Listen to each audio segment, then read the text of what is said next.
নমস্কার, কেমন আছেন সবাই? আশা করি সবাই ভালোই আছেন। মর্নিং ফেস্টিভ্যাল নতুন একটা ব্লগে আবারও আপনাদের স্বাগত জানাই।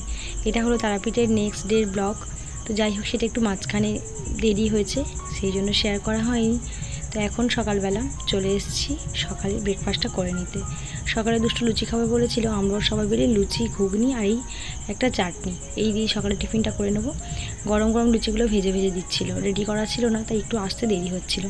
এখন আমি নিয়ে নিয়েছি, এটা আমার প্লেট। খাওয়া দাওয়ার পরে কাছাকাছি একটা মন্দির আছে, সেই মন্দিরেই চলে এসেছি। আগের বছর যখন এসেছিলাম তখন এই মন্দিরে এসেছিলাম সন্ধ্যেবেলা। রাত্রেবেলা দেখেছিলাম এই মন্দিরটাকে, অল্প আলো দেওয়া থাকে, একটু অন্ধকার অন্ধকার মতো। দিনের বেলা রোদ্দুরের আলোয় পরিষ্কার সুন্দর দেখা যাচ্ছে মন্দিরটা, ওর কারুকার্যগুলোও সুন্দরভাবে বোঝা যাচ্ছে। কিন্তু এই মেঝেটা এত গরম হয়ে গেছে, এত রোদ্দুর পড়েছে আজকে সকাল থেকে, এখানে জুতো রেখে এইটুকু উঠে যাওয়াটাই খুবই চাপের। যাই হোক, আগে তো ছানা বাচ্চারা সোজা উঠে গেছে, কারণ ওদের কি আর ধরে কে রাখে, এখানে গাড়ি ঘোড়া নেই, তাই একদম নির্দ্বিধায় ছেড়েও দিতে পেরেছি বাচ্চাদের। ওরা আগে উঠে চারদিকে দৌড়াদৌড়ি করে দেখাদেখি করছে। আর রৌদ্রের মধ্যে পাথরগুলো এত গরম হয়ে গেছে কি বলবো। মন্দিরটা কিন্তু খুবই সুন্দর, খুবই কারুকার্য করা। সব থেকে যেটি আমার বেশি ভালো লেগেছে সেটা হলো এর নিস্তব্ধতা, একদম শান্ত, এখানে কেউ নেই।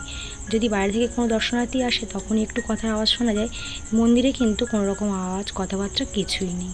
এখানে অনেক স্বামীজিদের ছবি আছে, তাদের ক্রিয়াকর্মের ছবিগুলোও দেওয়া আছে, বাঁধিয়ে বড় করে একটা রাখা আছে।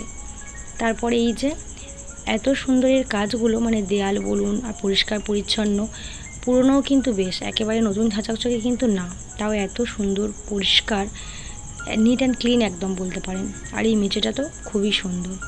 তারপরে এলো আমার মা কালীর ছবি, যাকে দেখলে আমার শরীর থেকে মন সমস্তটাই শিহরিত হয়ে ওঠে। আমার আরাধ্য আর আমার সব থেকে শ্রদ্ধার দেবতা হলেন ইনি। তো দেখে নিলাম এটা, আগে মন্দিরটাতে এসেছি মায়ের মন্দিরে, তো সেখান থেকেই চলে যাব পাশে স্বামীজির মন্দিরটাতে। এই যে ঘরটা দেখেছেন, ঘরটা এত বড়, একটা পুরো নারকলই বসে গেছে। আমরা ছোটো ডাব দিয়ে থাকি ঘরের ওপরে, ঘরটাই এত বড় যে একটা বড় নারকল ওখানে সুন্দরভাবে ধরে গেছে। যাই হোক, এই যে স্বামীজির মন্দির, বোধহয় পুজো হবে তারই আয়োজন চলছিল।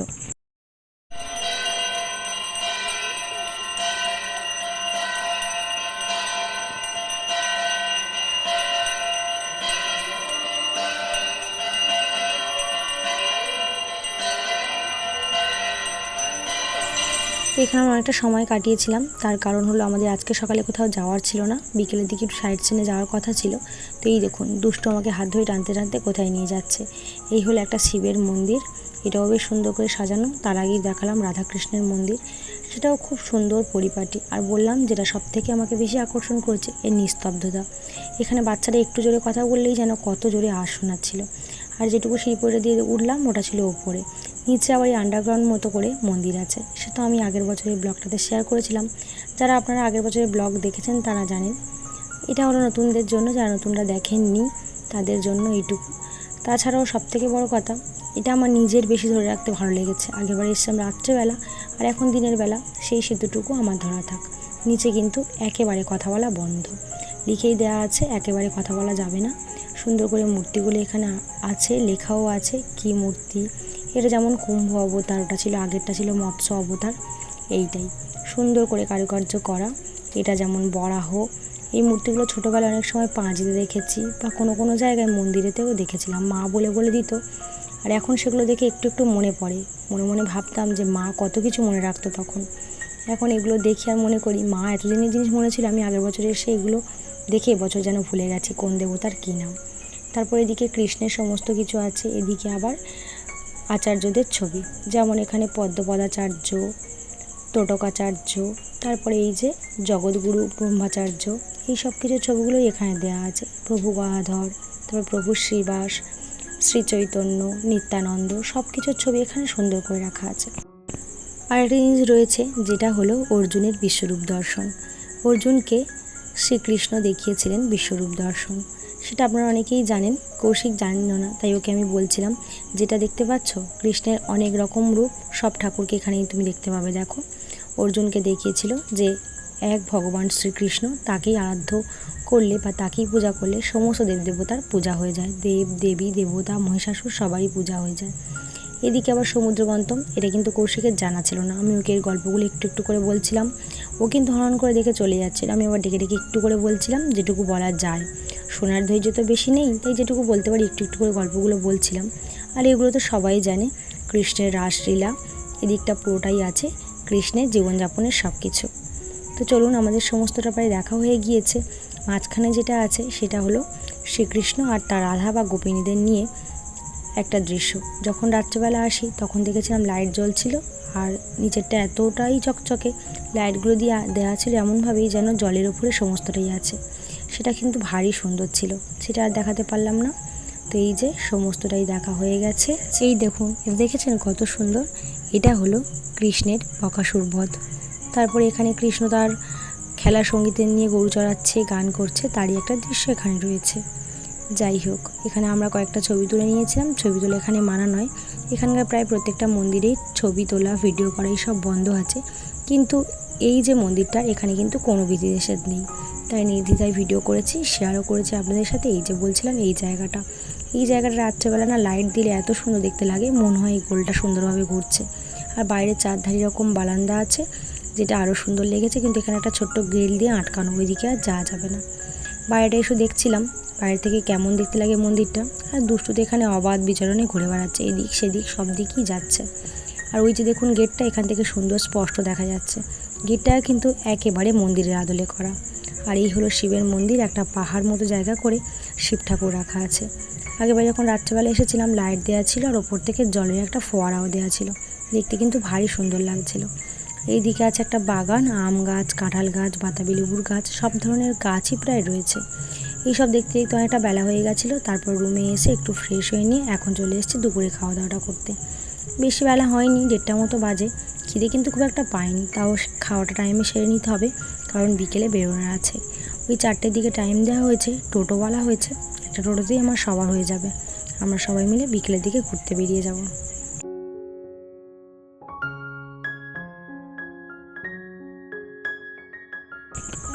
হোটেল থেকে বেরোলেই, মানে খাওয়ার ওই রেস্টুরেন্ট থেকে বেরোলেই এই যে আদর্শ লজ দেখা যাচ্ছে দূরে, ওই আদর্শ লজটাতে আমরা আছি।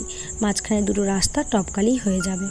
এখন চলে এসেছি হোটেলের সামনে, গিয়ে দুপুরবেলা একটু খাওয়া দাওয়া করার পরে একটু রেস্ট, ওই আধ ঘন্টা থেকে 1 ঘন্টার মতো রেস্ট নিয়ে আমরা বেরিয়ে পড়ব বিকেলবেলা। এই যে বিকেল হয়ে গেছে, চারদিকে শুধু সবুজ আর সবুজ, এটা দেখতে দেখতেই চলে যাব। বীরভূম, বাঁকুড়া এই জায়গাগুলো খুবই সুন্দর, একদম ফাঁকা ফাঁকা, অতটা যানজট নেই, কিন্তু ভালো লাগে বেশ দেখতে।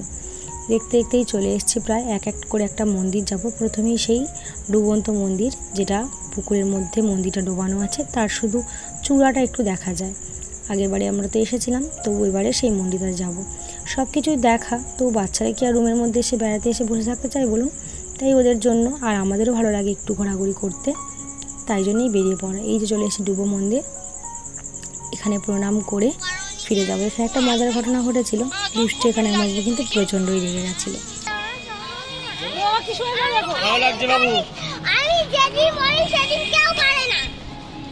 ও আগেবারও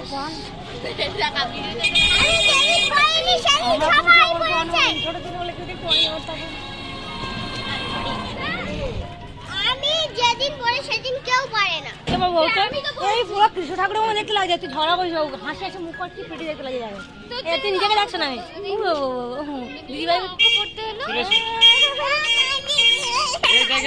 আশা করি আমাদের চেঁচামেচিতে কিছুই বুঝতে পারিনি যে কি হয়েছে কি। দুষ্টু আগের বারে কিন্তু তিলক কাটেনি। আমরা যখন আগের বারে এসেছিলাম সবাই মিলে তিলক কেটেছিলাম।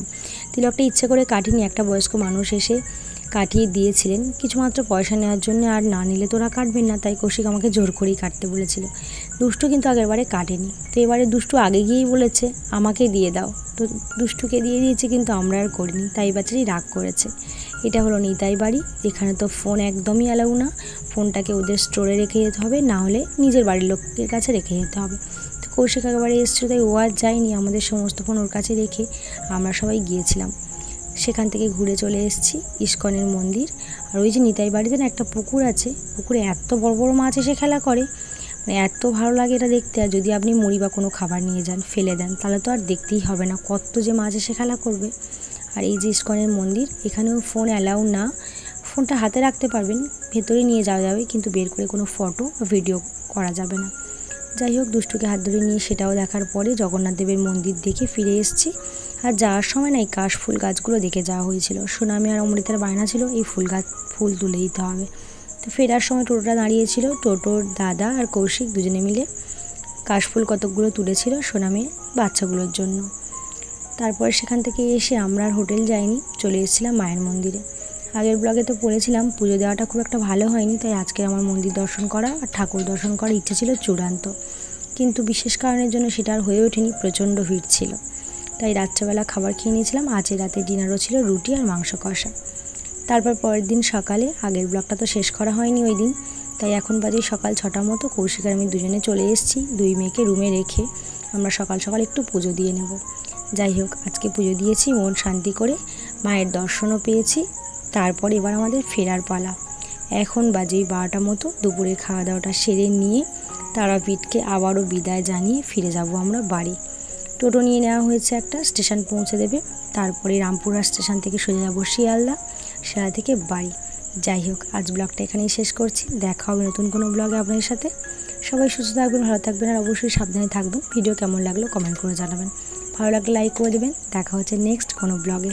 ধন্যবাদ।